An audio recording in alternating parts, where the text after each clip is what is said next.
going to clarify this again. In Greek times, you used to have comedy, tragedies, and histories. In Greek times, you used to have comedies, tragedies, and histories. And basically, tragedies were about, you know this already from Streetcar, high status character, falls from grace, death, death, death, death, death, death, new beginnings. Hint of that. Okay. Histories, they were basically to tell people about rulers, tell society about rulers and the history of this culture.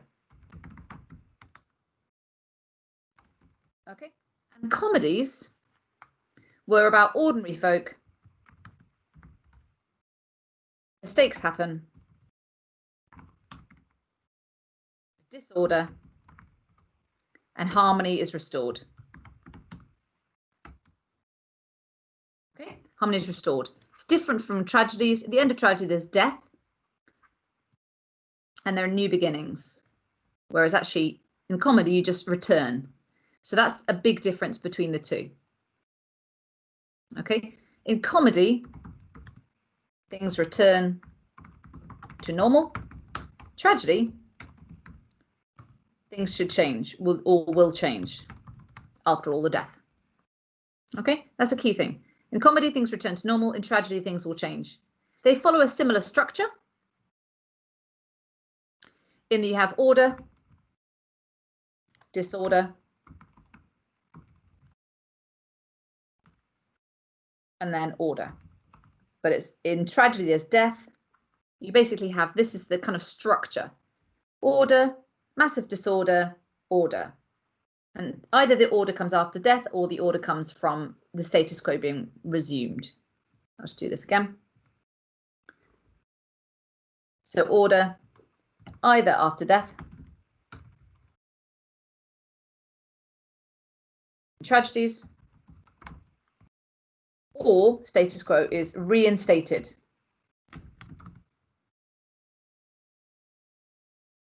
Okay, in comedies. So you have to have disorder in the middle of a comedy, which of course is Act 2, Scene 2 and Act 2, Scene 4. We've got to the high point of tension. Yeah, people are not what they seem. And that's what we looked at just a little bit earlier. So we are at the high point of disorder. Everything is out of order. The Duke isn't there. Angelo's not an angel. Huge tension, etc. We know at the end of any tragedy and the end of comedy, order will be restored. Comedies had elements of fun in them, but the point wasn't, oopsie. The point of comedies wasn't primarily funny.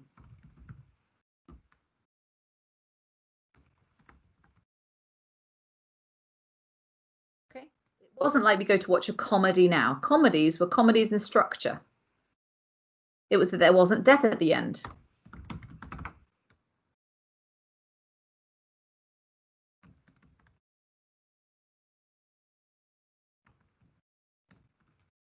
So this is a comedy, but it's not because it's funny, it's because it's not ended with death.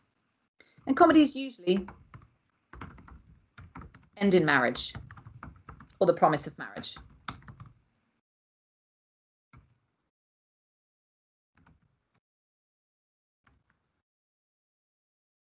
Okay.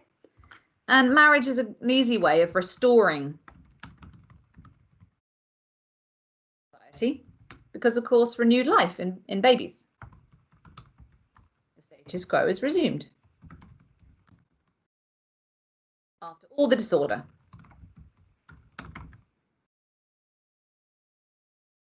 And if you think about some of the well-known comedies, for example, Much Ado About Nothing,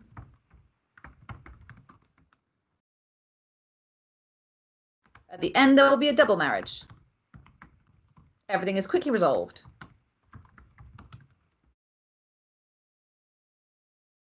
Or if you think about Midsummer Night's Dream, everyone returns to the city. which is order, place of order. And I'll just take that one. Charlie, I can't see your comment. Is it in the chat?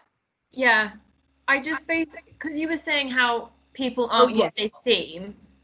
Yes. So the audience, good question. So that's an excellent point. Let me finish with Midsummer, and then I'll absolutely say. Sorry, I started writing it when you said it. No, that's absolutely fine. Absolutely not a problem. So they return to the city, the place of order, and all the couples will marry. Actually, that is a task. I'd like you to watch both of those films. They're brilliant because actually they're not. They have disorder in the middle. There's unbelievable difficulties. I mean, there's a point when in Much Ado About Nothing, the main character basically goes to actually again a guy called Claudio. Brilliant film, by the way. Amazing film. Oh my word. Such a great production with Kenneth Branagh and Emma Thompson and Kate Beckinsale. Just fabulous. And the guy who's in Dead Poets Society, actually not that I've ever watched that. Anyway, Much Ado About Nothing would be a great Friday night film. At the middle is just disorder, and Claudio goes to the front of the church and accuses Hero of being a whore in front of everyone, and then she fakes her own death. It's awesome. But then at the end, everyone's like, okay, it's fine, let's marry. So comedies often resolve very quickly. So there's resolution, and then the measure. Balance. Status quo resumed.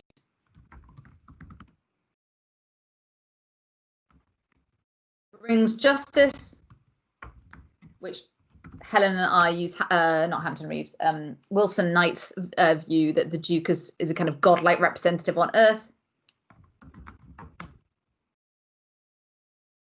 And will marry Isabella. Sorry to spoil it. So in that sense, it's Isabella marrying God. Yeah, we all happy with that? We can debate whether we like it or not when we get to it, but that's the implication.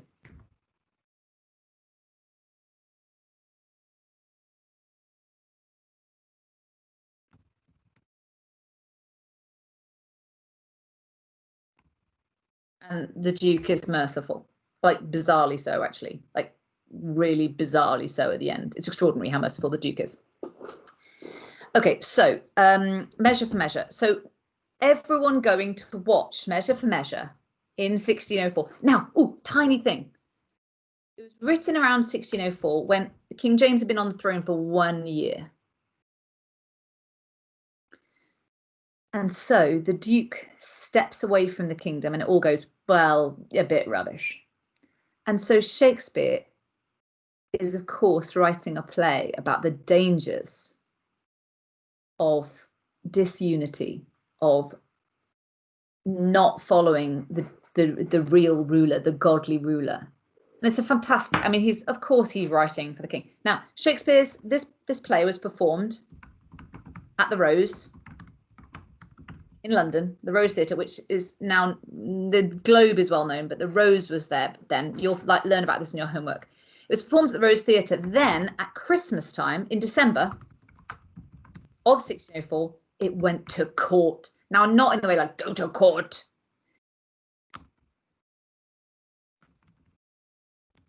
King James the First. Okay. Now, Shakespeare at this point was the king's players. Oh my goodness, I would love my own theatre group. Imagine if that, like, I have my own theatre group. I am the king. I have the king's players. Okay, so he was in the king's players. Now, in those days, that's where I get amazing with graphics. Oh, no, not so amazing after all. Okay, so you had a long room and the king would sit at one end. King. Okay, kingy. And behind him would sit all the courtiers. So they would follow exactly what the king would do. Like when he laughed, they would laugh. If they were silent, they would be silent. Okay, and then here is the stage. Excellent stage there, Victoria. Okay. Courtiers, basically his entourage, king, players. He performed this in front of the king. It's a play where the Duke steps away. There's complete disorder. You need the king to return. And that's a massive structural point. It's really, really important. They know they're watching a comedy. There's going to be order. There's going to be disorder. There's going to be order. So they're going to watch it and go, by the end, order will be restored. Yeah? The status quo will be reinstated. The king will come back and it'll all be fine again. So that's the whole point. And so they would be watching the play knowing that at the end, the status quo is going to be reinstated. Okay, so the king would be watching this, know that by the end, it's going to be flattering towards your ruler. Okay, so that's about comedy. Good. So does that make sense? Comedies, order, disorder, order. They would also know, just so you know, of course, when you go to watch a comedy, you also know there's going to be disorder. As soon as you've got someone called Angel, everyone is going to be like, come on. It's got to be him, right? He's going to be the one. We always do that, don't we? It's just like we really want people when they are being really annoying. We're like, please let them fall. Please let them fall on their face. You know, pride and a fall. So as soon as Angelo's like, I know the very voice of recorded law. And he's like, oh no, let some more test made of my metal. And you're like, please, come on, fall on your face. And he does. He does. Good. Any questions?